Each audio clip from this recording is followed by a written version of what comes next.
It may say, oh, I loved, when we spent time on creating iMovies.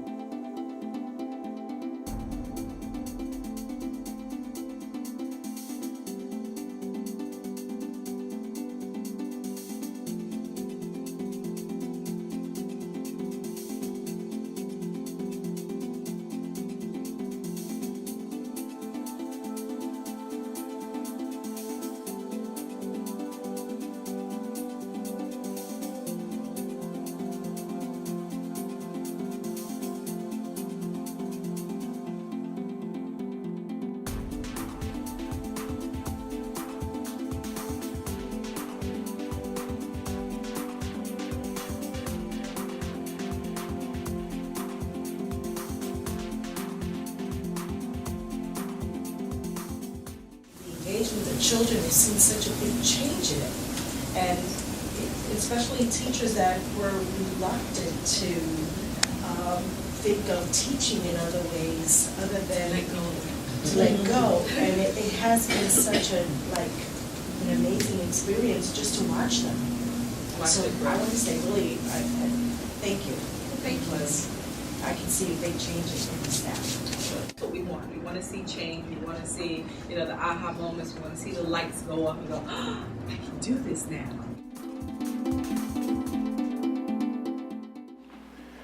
So, we have this project called Project Kim, and we have about 5.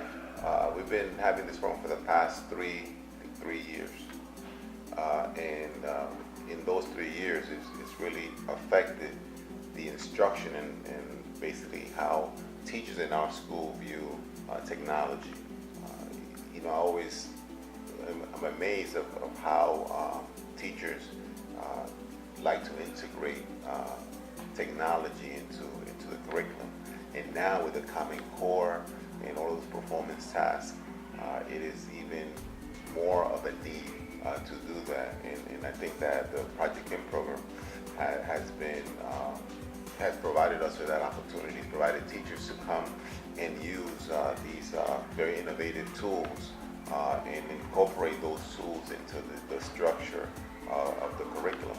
And for me personally, it has pushed me to the point where now we are putting together a pilot class where students are using iPads, and the teachers are working with members of the Project Kim staff and the instructional technology team to provide them with an opportunity to look at how do you integrate those iPads into the curriculum.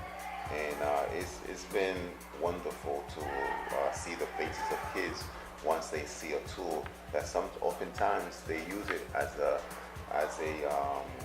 device that is basically for entertainment, and how that device can now be incorporated into a learning opportunities for them. I'm always amazed at the fact that the professional development that these teachers go through, and sometimes for us we go through a great deal because of the dwindling resources that we have in terms of calling in subs. But when they come back to the building and the experience and the expertise that they show is really amazing. And it has turned the way we see these tools, and it has provided a new energy, and that's basically what we've been able to achieve. Now, when I said personally, I as a principal now utilizing iPads, it has reduced the paperwork. I mean, that's one benefit for me, and has provided me to be increase my focus and my productivity. Because by not having paper, I can do observations very quickly.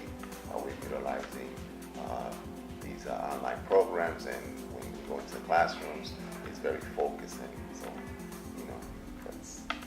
it's been a great experience being associated with the project.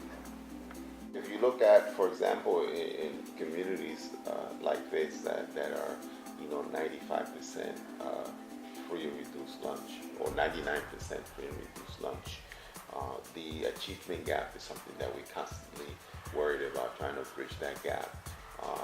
In communities like this, again, they're known for gaps. You have the economic gap, you have the social gap, you have the health gap, you have the technology gap, and so programs like Project Kim basically really are targeted to help reduce that digital divide.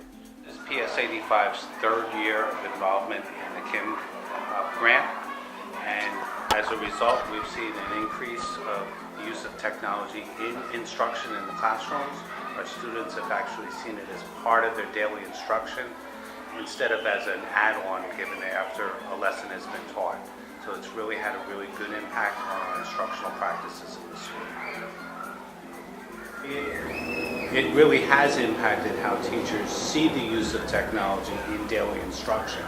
It has helped them make the real connections to the curriculum. Part of the grant, getting both equipment and professional development, the teachers will have the capacity to continue the practices that they've developed in their classrooms and will be able to grow it.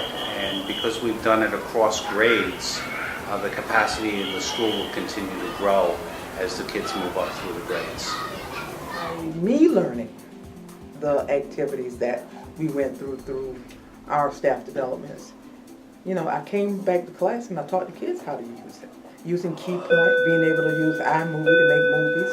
They learned how to use those skills in the classroom with me, and they could take it into the classrooms with other teachers. And not have the teacher teach them how to do something. And they could also help other students do things on the computers. So it was a great help in that, me going to Project Kim and learning these things, and then coming back and being able to transfer it also to the staff. I did teach a couple of staff members how to use some of the things that we worked on with Kim. My name is Mr. Tamayo. I work at MS254. I teach special education 7th and 8th grade. The Project Kim workshops have been crucial to to my class because I teach special ed students, and through the media projects that I've created with them, they've been able to engage and absorb information more easily. It becomes clear to them. One of the things that I do a lot in my lessons is I project a lot of my lessons onto the wall so the students would rather see it on the wall, for my whiteboard rather than read it in a piece of paper. I have also created routines in my classroom, so if I get new students that come in, they watch videos that I've created during the workshops in Project Kim, so that they can go on their own, watch it in the computer, and learn how to set up the readers and writers notebooks, their folders.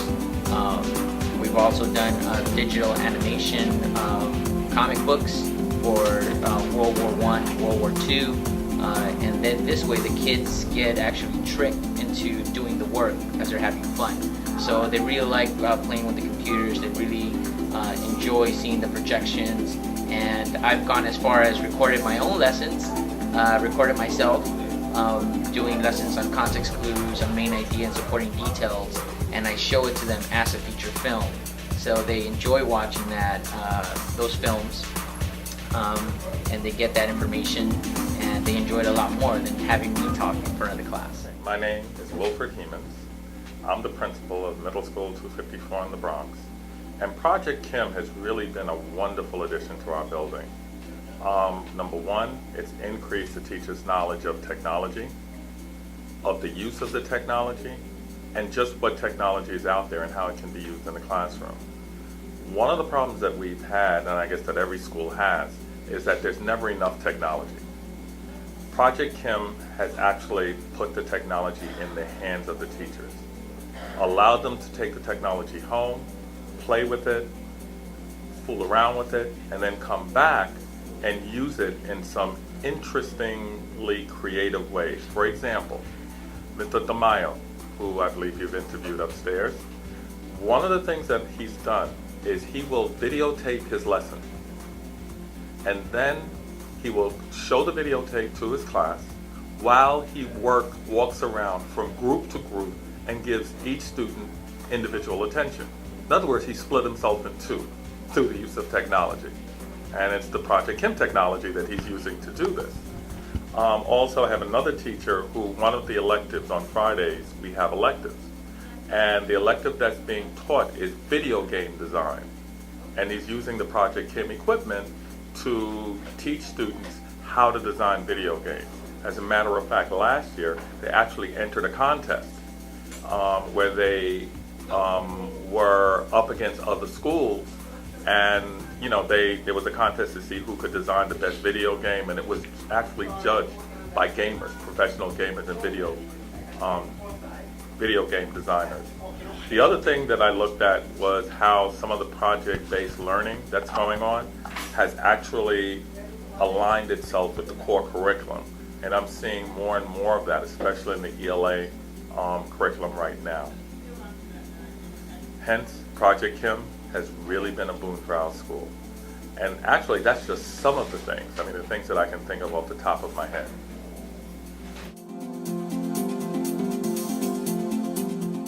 What are you doing now in your classroom? What content are you covering now? How are we going to enhance what that looks like? How are we going to differentiate it for our students? How are we going to engage these 21st century learners who look at videos, who are, creating podcasts, who are on YouTube? What are you going to do to engage them and get the content covered and ensure that they're ready for tests, but let them have some more fun in doing it?